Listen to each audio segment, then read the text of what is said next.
Assalamualaikum warahmatullahi wabarakatuh. Salam sejahtera untuk kita semua. Halo teman-teman. Halo teman-teman. Bagaimana kabarnya hari ini? Semoga sehat selalu ya. Dan jangan lupa untuk selalu mematuhi protokol kesehatan dengan menjaga jarak, memakai masker, dan mencuci tangan.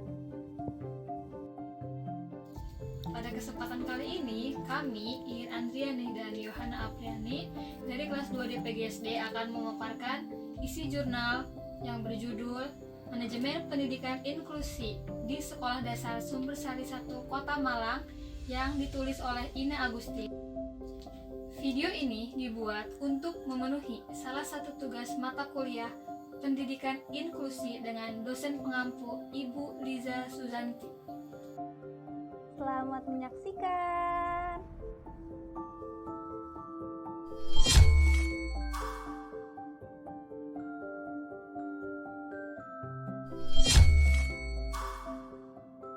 Di sini saya akan memaparkan dua bahasan dari analisis jurnal yang telah kami lakukan, yakni bagian abstrak dan pendahuluan.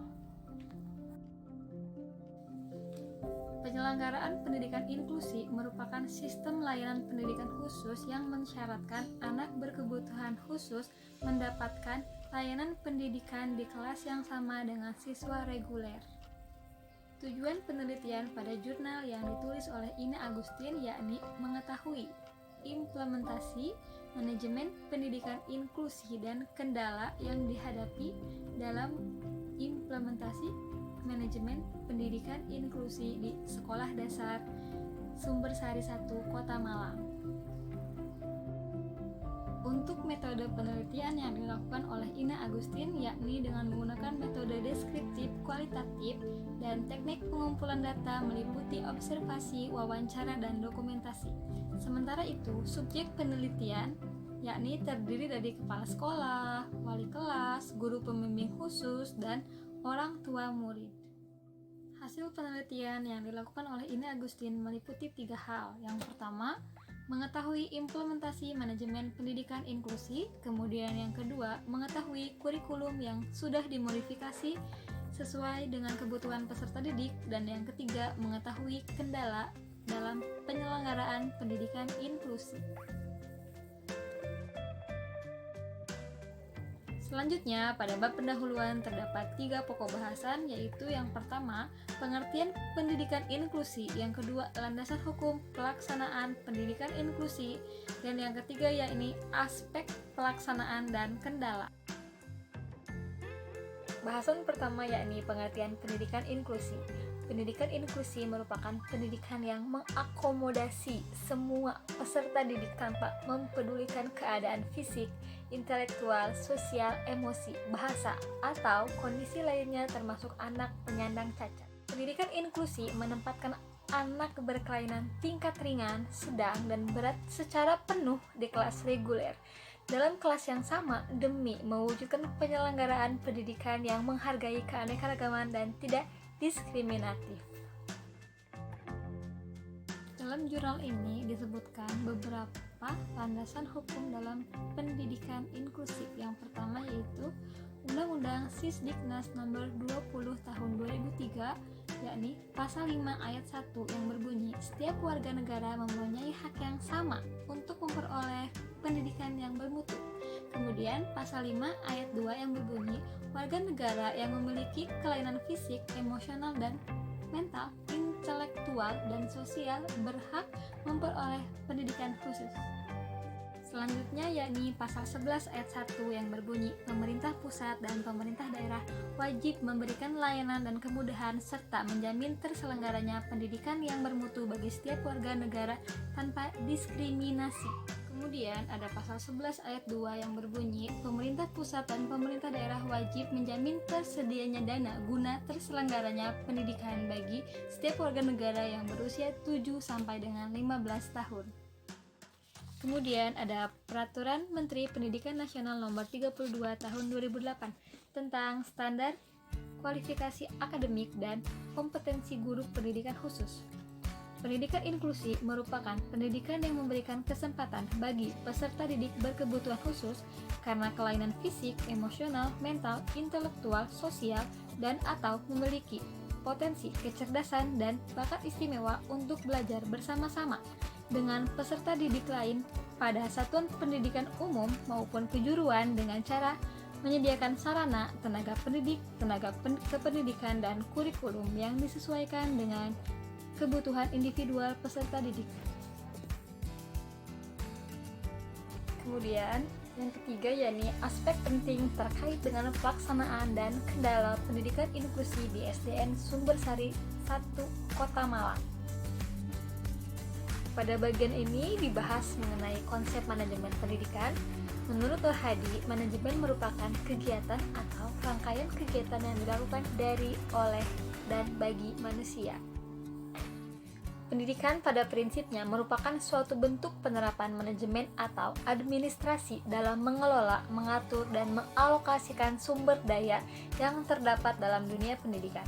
Hal ini senada dengan pernyataan Nur Hadi yang menyatakan bahwa manajemen pendidikan adalah suatu ilmu yang mempelajari penataan sumber daya manusia atau SDM, kurikulum atau sumber belajar dan fasilitas untuk mencapai tujuan pendidikan secara optimal dan menciptakan suasana baik bagi manusia yang turut serta dalam pencapaian pendidikan yang telah disepakati.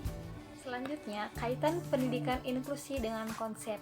Secara konseptual, model pendidikan inklusi menjanjikan sejumlah keunggulan dalam penyelenggaraan pendidikan bagi anak berkebutuhan khusus. Pendidikan inklusi dianggap merupakan strategi yang efektif untuk menuntaskan wajib belajar 9 tahun bagi anak-anak berkebutuhan khusus. Ada 6 model penyelenggaraan pendidikan inklusi menurut Gallagher.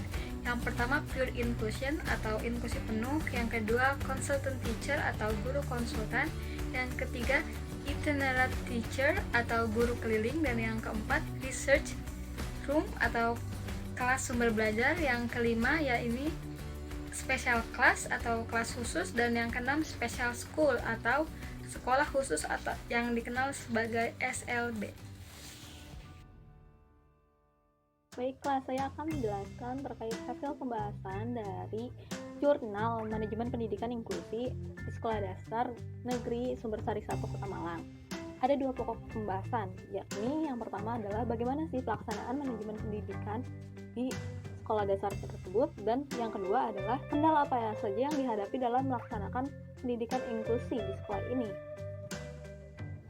Poin pertama, terkait pelaksanaan manajemen pendidikan di SD Negeri Sumbersari 1 Kota Malang. Dalam bidang kurikulum, itu terdapat modifikasi kurikulum yang dilakukan dengan mengakomodasi indikator siswa reguler menjadi bentuk yang lebih sederhana dan disesuaikan dengan kemampuan siswa berkebutuhan khusus. Nah, selanjutnya peserta didik berkebutuhan khusus pada tahun ajaran 2015-2016 di SDN Sumbersari 1 Kota Malang berjumlah 19 orang dengan jenis kebutuhan antara lain tunagrahita, slow learner, disleksia, dan hiperaktif atau ADHD. Nah, penerimaan peserta didik berkebutuhan khusus ini dilakukan dengan cara penyuluhan dan promosi kepada warga sekitar. Nah, dengan mengutamakan tempat tinggal, maka sekolah dapat menerima 10% dari jumlah keseluruhan peserta didik yang akan diterima di sekolah tersebut. Kegiatan pembelajaran. Peserta didik berkebutuhan khusus yang pada kondisi stabil dapat bersama-sama mengikuti pembelajaran di kelas reguler. Guru kelas sebagai penghandle pembelajaran secara klasikal untuk siswa reguler, sedangkan peserta didik berkebutuhan khusus dibimbing oleh guru pembimbing khusus. Nah, peserta didik berkebutuhan khusus pada kondisi yang tidak stabil bisa mengikuti pembelajaran di ruang sumber bersama guru pembimbing khusus atau biasa disingkat GPK, dan sementara waktu keluar dari kegiatan pembelajaran di kelas reguler. Sekolah dan masyarakat. Menurut pengalaman peneliti, berdasarkan hasil observasi dan wawancara yang dilakukannya kepada para wali murid, dapat diketahui bahwa adanya hubungan yang sangat erat antara wali murid, sekolah, dan masyarakat sekitar. Nah, pada saat pertemuan dengan komite sekolah, beberapa orang tua siswa ini menyumbang alat bantu seperti pengadaan buku dan alat musik angklung yang digunakan untuk siswa dalam kegiatan ekstrakurikuler pada peserta didik berkebutuhan khusus. Poin kedua dalam pembahasan jurnal ini yaitu kendala yang dihadapi dalam pelaksanaan pendidikan inklusi itu ada 3 macam. Yang pertama itu pembiayaan pendidikan, kedua tenaga guru pembimbing khusus, dan yang ketiga yaitu sarana serta prasarana. Kendala dalam penyelenggaraan pendidikan inklusi yang pertama adalah mengenai pembiayaan pendidikan. Kenapa sih pembiayaan pendidikan ini tuh menjadi kendala? Karena dalam penyelenggaraan pendidikan inklusi ini pembiayaannya itu masih kurang maksimal karena belum teralokasikannya dana untuk menyediakan sarana dan prasarana serta kebutuhan lainnya.